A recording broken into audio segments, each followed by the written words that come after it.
used to cope your entire life. Oda, bring more black paint. The boy is hungry. What is that, yo? Let me some hockey on it. That's it.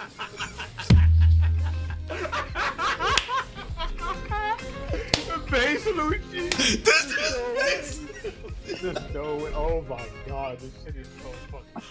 Catching up to One Piece ruined my life until Agenda Piece saved it. I realized I had just discovered the Two Piece because this wild, hilarious side of the fandom made me realize that there's actually so much more to the story to be told beyond what Oda has officially revealed. When you get caught up, you expect to just follow the story and hype up the battles, but what I found was something way bigger. A whole parallel universe of opinions, biases, memes, and jokes that make the fandom feel alive in a different way. You haven't really caught up to One Piece until you've seen someone say Zoro kills Kaido, or call Shanks a rat, or claim Mihawk paints his sword black every morning like it's eyeliner, or my personal favorite, dragging Monkey D. Dragon through the mud. That's not headcanon, that's Agenda Piece. So what is Agenda Piece exactly? It's when fans completely ignore what the story actually says and instead push their own personal biases and grudges into the narrative. It's a chaotic mix of headcanons, wild theories, playful slander, and relentless meme culture. Instead of just enjoying the story as it is, people twist it to fit whatever agenda they want to push. It could be to hype up their favorite characters, take down a hated one, or just make people laugh with absurd exaggerations. It's fandom anarchy, and it's beautiful. Why did Agenda Piece blow up? Part of this was due to the GOAT JD Legend, one of the co-founders of Agenda Piece, and one of the biggest rats around. The fandom got bored. After finally catching up to the manga and anime, there's nothing left but to wait. And waiting sucks. To keep things fresh and fun, the community started creating agendas. What began as inside jokes and memes quickly snowballed into its own subculture, a fandom inside the fandom. And here's the thing, Agenda Piece fills the void. Once you're caught up, you're no longer just a consumer of the story, you're a participant in the meta story. Each week, you're not only reacting to the latest chapter, but contributing to the evolving culture. Whether that's slandering characters you secretly love or defending ones you barely understand, it's all about picking a side, or pretending to pick a side, and sticking to it with an irrational level of commitment. Some people are here for the memes, others treat it like a sport, but either way, everyone's playing the same game. How far can I push my take before it becomes a full-blown agenda? What makes Agenda Piece so special is how inclusive it is. With hundreds of characters in One Piece, there's always an agenda for someone to root for. Whether you believe Zoro kills Kaido, or Shanks is a rat, or Mihawk paints his blades black, there's space for you. People push agendas for memes, delusion, slander, hype, and everything in between. Nothing is off limits, and that wild freedom is what makes it so addictive. There's a kind of performative art to Agenda Piece. You learn how to spin a panel like a politician. Someone could see Garp take a hit and say Garp is washed. Meanwhile, someone else is writing a thesis about how he held back out of love. Both are in on the joke. Both are contributing to the culture. And the best part, the line between serious theory and parody is often so blurred, you don't even know who's joking anymore. That's when you know it's good. I've definitely played my part in this madness. My personal favorite agenda to join, the Dragon Slander. Those memes about dragons staring east, obsessed with some mysterious 3 dots, I was dead. The funny thing is, I don't even hate Dragon, but the culture around slandering him was so good. I couldn't resist jumping in. That's Agenda Piece at its core. It's not about the story anymore, it's about the agenda. You throw out logic and just ride the hype. Take the Mihawk agenda for example. When Oda gave Mihawk the title, the world's strongest swordsman, the fandom went nuts. People treat Mihawk like a legend. Anyone who wields a sword is automatically branded a Mihawk victim. Is that a knife? Mihawk victim. You got defeated by someone with a sword? Mihawk victim and Mihawk upscale. Then there's the slander part to this agenda. Vista, go handle Roger, is comedy gold. Being a Mihawk fan means you're right in the middle of a meme war that's both loving and roasting him at the same time. It proves you can root for any side as long as your agenda and memes are strong enough. And then there's Buggy, the Agenda Piece MVP. The fandom took this literal clown and pushed him all the way to Yonko status before the manga even confirmed it. People memed him into greatness. That's the power of Agenda Piece. When the fandom speaks it into existence and Oda low-key nods in approval, Buggy became the symbol of how delusion can somehow become canon if you just believe hard enough. Or consider Usopp. The God Usopp agenda is one of the most bizarre and hilarious bits to ever come out of the fandom. Every time he bluffs his way into survival, the agenda gets stronger. People act like he could 1v1 a Kainu with a slingshot, and it's all said with such passionate sarcasm that somewhere along the line you start to believe it. Even the joke becomes canon in your heart. That's the magic. That said, you have to remember not to take Agenda Piece too seriously. Some people complain that agendas ruin the fandom, but I disagree. It's all playful headcanon and bias, done for fun and memes. If the agenda bothers you, there's a simple fix. If you can't beat them, join them. But let's talk about the serious side of it. The parasocial bonds. Agenda Piece makes the One Piece fandom feel more like a neighborhood than a comment section. You start to recognize usernames. You know who's gonna defend Sanji no matter what, who's gonna show up every week with the Shanks slander, who posts the wildest Mihawk takes. It's not just headcanons, it's personalities. That's what makes it feel like a living community. And the cross-platform evolution is wild. Agenda Piece isn't locked at Twitter or Reddit. It's on YouTube, TikTok, Discord, Twitch. You've got people making 10-minute breakdowns of a single panel, TikToks with voiceovers acting out hypothetical arguments, streamers pulling up spreadsheets just to prove Yamato's joining the crew. The creativity is endless. Even the way people read One Piece now has changed. People read for agendas. If a character shows up after 200 chapters, it's not, oh, cool, they're back. It's how does this appearance impact my favorite agenda? Every panel becomes evidence. Every silence becomes a conspiracy. Every face turn becomes a betrayal. It's beautiful chaos. I'm pretty sure Oda has seen some of these agendas floating around, but I doubt he writes the story specifically to encourage them. Rather, his storytelling style, sprawling world building, deep mysteries, complex characters naturally invite speculation and bias. That's why Agenda Piece works so perfectly here. It wouldn't hit as hard in other anime or manga. And even if Oda isn't writing with Agenda Piece in mind, I kinda hope he knows we're out here doing this, that while he's carefully crafting arcs and character growth, we're out here arguing that Usopp could solo Wano with enough prep time. Imagine if Agenda Piece didn't exist. Honestly, the fandom would be cooked. Focusing only on the story gets old. Even if there's still a lot left to reveal, agendas keep things exciting and fresh. People don't just wait for the new chapter to find out what happens. They wait to see what new agendas spawn. They breathe life into both the story and the community. I honestly can't picture the One Piece fandom without Agenda Piece. It's also about connection. Agenda Piece isn't just chaos, it's community. When you push an agenda and see others rallying around it, it feels like being part of something bigger. Even the most absurd, unhinged agendas create bonds between fans who share jokes, memes, and theories. It's a wild, messy, but genuine fandom culture. And it's not just about the memes or slander. There's a kind of strange joy in watching agendas evolve over time. How an agenda that started as a joke suddenly becomes a huge thing. Or how different agendas clash and create new memes. The whole ecosystem is constantly shifting, always alive. Its fandom is an ongoing performance art, chaotic, hilarious, and endlessly entertaining. Because when the story slows down, the fandom speeds up. Because when One Piece gives us breadcrumbs, Agenda Piece gives us a buffet of delusion, of passion, of pure ridiculous joy. So yeah, catching up to One Piece did ruin my life, but Agenda Piece saved it. It gave me a reason to keep logging in, keep reading, keep laughing. It turned waiting into watching, reading into reacting. One Piece gave us the world. Agenda Piece gave us the chaos inside it. If you're not part of Agenda Piece yet, consider this your official license. Welcome to the madness and bring your agendas.